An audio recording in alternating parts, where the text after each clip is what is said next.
네, 안녕하세요. 최근 클린 수소 분야에서 아주 뜨거운 기업이죠. 플러그 파워. 이 주가가 정말 엄청나게 움직였습니다. 하루 만에 35% 폭등해서 3.81달러까지 갔다가 지난 한 달 동안 보면 주가가 2배 넘게 뜨기도 했고요.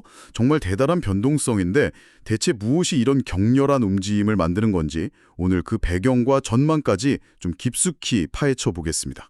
가보시죠. 네, 맞습니다. 이 단기적인 주가 급등 이걸 보면 단순한 이유 하나만 있는 게 아니에요. 여러 가지가 뭐랄까 복합적으로 작용하고 있는데요. 특정 투자은행의 아주 파격적인 전망도 있었고 또 시장 수급에 따른 기술적 요인들 그리고 회사 내부 사정까지 정말 다각도로 가야 합니다. 역시 제일 눈에 띄는 건 그 월스트리트 투자은행 H.C. 웨인라이트 보고서예요. 여기서 목표 주가를 기존 3달러에서 갑자기 7달러로 2배 넘게 올렸어요. 투자 의견은 매수 그대로 유지했고요. 이건 진짜 좀 파격적인데요. 시장의 일반적인 시각과는 꽤 다른 것 같습니다. 그렇습니다. HC 웨인라이트의 아밋 다이알이라는 애널리스트 분석인데요. 이분이 주목한 부분이 좀 흥미로워요. 바로 전 세계적으로 오르고 있는 전기 요금입니다. 이게 왜 플러그 파워랑 관련이 있냐면 전기 요금이 계속 오르면 상대적으로 그린 수소의 가격 경쟁력이 좋아질 수 있다. 이런 논리죠. 전기를 써서 만드는 그린 수소인데 전기 요금이 오르면 오히려 유리하다. 좀 역설적인데요? 네, 그럴 수 있죠. 근데 여기서 말하는 건 그 화석 연료 기반의 다른 수소 생산 방식 대비해서 그린 수소의 경제성이 부각될 수 있다는 거예요. 장기적으로 보면요. 아하, 그러니까 전기요금 상승이라는 거시 환경 변화가 오히려 플러그 파워 같은 그린 수소 기업에게는 기회가 될 수도 있다. 이런 해석이군요. 꼭 대체 에너지 기술의 매력이 상대적으로 커지는 효과랄까요?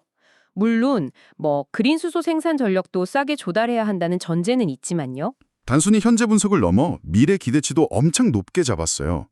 다이알 애널리스트가 2035년에 매출 110억 달러를 예상했는데 이전 전망치가 70억 달러였거든요. 와, 10년도 더 남긴 했지만 이건 거의 퀀텀 점프 수준인데요. 현재 상황이랑은 좀 괴리가 커 보이는데요. 네, 상당히 공격적인 예측이죠.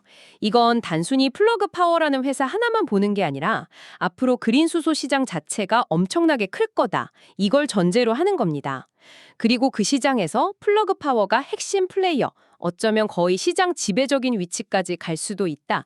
이런 가능성에 베팅하는 시각이죠. 마치 초기 전기차 시장의 테슬라처럼요. 승자 독식 구도에 대한 기대감 같은 건가요? 네, 그런 기대감이 좀 반영된 것 같아요. 하지만 이런 장밋빛 전망이 월스트리트 전체의 생각은 아닌 것 같습니다.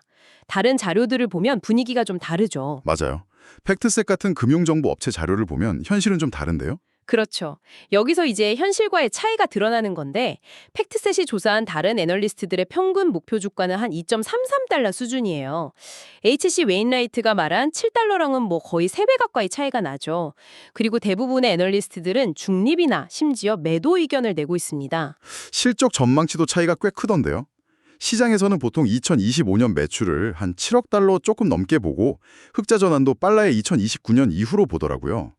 2035년 110억 달러 매출과는 정말 비교하기 어려울 정도의 차이인데 왜 이렇게 시각이 극과 극으로 갈리는 걸까요? 바로 이 지점이 현재 플러그 파워를 둘러싼 가장 혁신적인 논쟁거리입니다. 뭐랄까 긴장 관계랄까요? 한쪽에서는 미래 성장 잠재력에 대한 엄청난 기대감이 있어요. 그린 수소 시장 자체에 대한 기대죠. 다른 한편에서는 당장 보이는 회사의 재무 상태, 예를 들면 계속 돈을 쓰고 있는 문제, 캐시번, 나 과거에 프로젝트 진행하면서 약속을 잘 지켰는지 이런 현실적인 부분에 대한 냉정한 평가와 우려가 공존하는 거죠. 미래에 대한 꿈과 현재의 현실 사이의 괴리. 네, 그렇습니다. 그 현실적인 문제, 예를 들어 현금 소모 문제는 구체적으로 어느 정도 심각한 건가요? 정확한 액수는 분기마다 다르지만 사실 플러그 파워는 계속해서 대규모 설비 투자나 R&D 때문에 현금을 많이 써왔어요. 성장 기업의 특징이긴 한데 그 규모가 크고 계속되다 보니까 시장에서는 돈은 계속 조달할 수 있나? 재무적으로 괜찮나? 이런 의문을 계속 던지는 거죠. 새로운 투자를 받거나 빚을 내야 하는데 이게 주가에는 좀 부담이 될 수 있거든요. 경쟁 환경도 만만치 않다는 말씀이신가요? 그린 수소 쪽에 다른 강자들이 많나요? 네, 그럼요. 처음에는 플러그 파워가 좀 앞서가는 이미지였는데 이제는 뭐 전 세계적으로 큰 에너지 기업들, 산업가스 회사들, 다른 신재생에너지 회사들까지 다 뛰어들고 있어요. 특히 수전의 기술 쪽에서는 지멘스 에너지나 넬, ITM 파워 같은 유럽 회사들이 강하고 국내외 대기업들도 자체 개발이나 M&A로 막 들어오고 있어서 시장 선점을 장담하기는 좀 어려운 상황입니다. 그렇군요. 이런 펀더멘털에 대한 기대와 우려가 팽팽한데 여기에 주가 변동성을 더 키우는 다른 변수가 있다고 하셨죠? 바로 공매도 문제. 네, 공매도 비율, 이게 또 이례적으로 높아요. 공매도는 아시다시피 주가 하락을 예상하고 주식을 빌려서 파는 거잖아요. 주가가 떨어질 거라 보는 투자자가 그만큼 많다는 신호일 수도 있겠네요.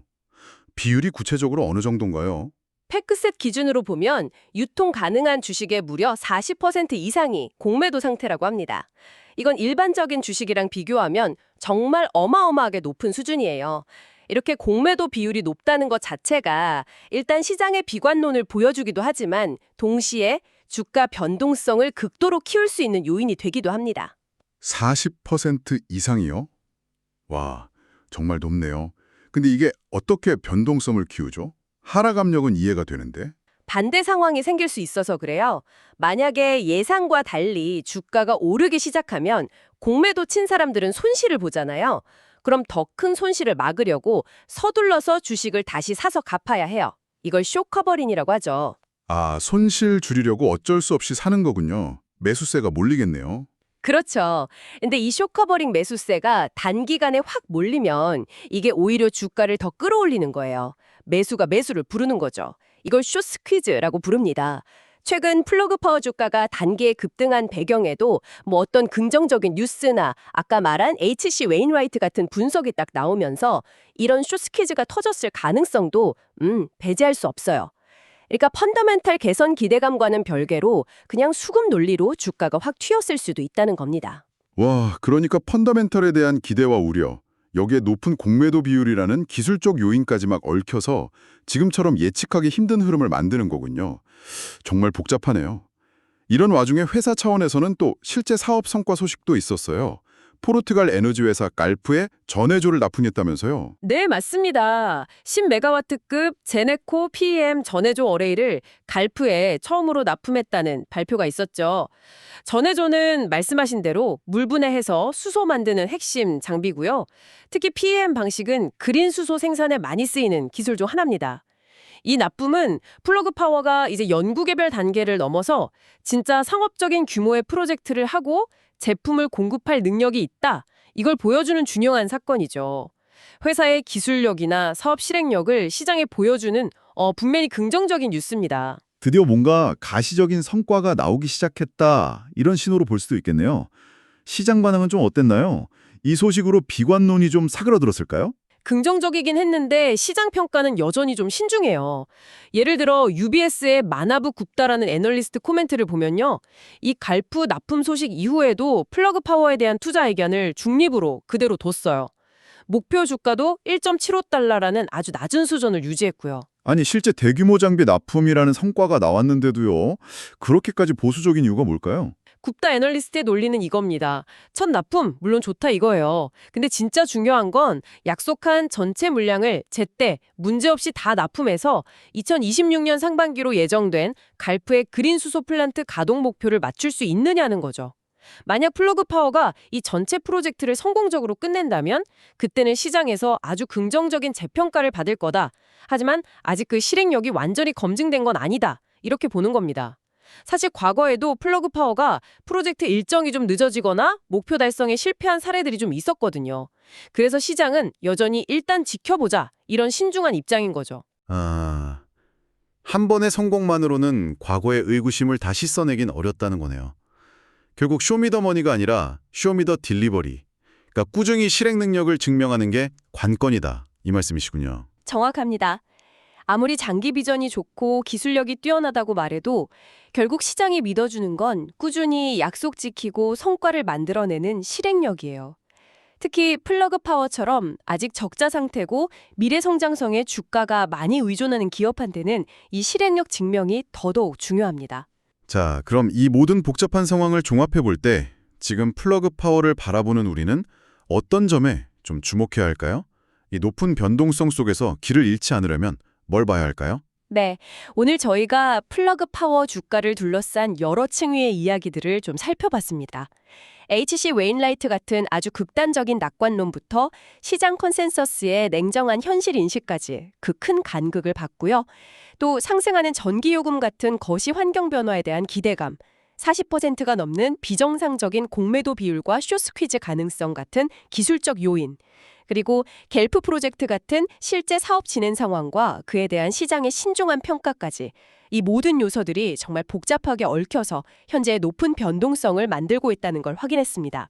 클린 에너지, 그린 수소라는 거대한 시대적 흐름에 올라탄 기업이지만 동시에 재무적 안정성을 확보하고 또 대규모 프로젝트 수행 능력을 시장에 계속 증명해야 하는 그런 무거운 숙제를 안고 있는 상황이네요. 다른 계약들도 마찬가지겠죠. 둘째는 회사의 재무 상태 변화, 특히 현금 흐름이 개선되는지, 추가 자금 조달 계획은 어떤지 이런 것들을 좀 면밀히 봐야 하고요. 셋째는 경쟁 환경 변화나 기술 발전 동향, 그리고 각국 정부의 수소 경제 정책이나 보조금 변화 같은 외부 요인들도 계속 지켜봐야 합니다. 결국 단기적인 주가 등락에 너무 흔들리기보다는 회사의 본질적인 경쟁력과 실행력이 실제로 좋아지고 있는지를 좀 긴 호흡으로 지켜봐야 한다는 말씀이시군요. 그렇습니다. 마지막으로 이런 질문을 한번 던져보면서 마무리할 수 있을 것 같아요. 앞으로 플러그 파워의 기업 가치를 궁극적으로 결정할 가장 중요한 힘은 뭘까요? 회사가 스스로 약속한 프로젝트들을 성공적으로 완수하고 기술 우위를 증명하는 내부적인 실행력일까요? 아니면 에너지 가격 변동이나 정부 정책, 투자자 심리 같은 외부적인 시장 환경의 파도일까요? 어쩌면 이 기업의 미래는 스스로 만들어가는 혁신의 결과일 수도 있고 아니면 거대한 에너지 전환이라는 파도에 그냥 실려가는 종이배 같은 운명일 수도 있습니다. 이 기업이 현재 시장의 뜨거운 기대와 냉정한 현실 사이의 그 간극을 어떻게 메워나갈지 그 과정을 주의 깊게 지켜보는 것이 중요할 것 같습니다.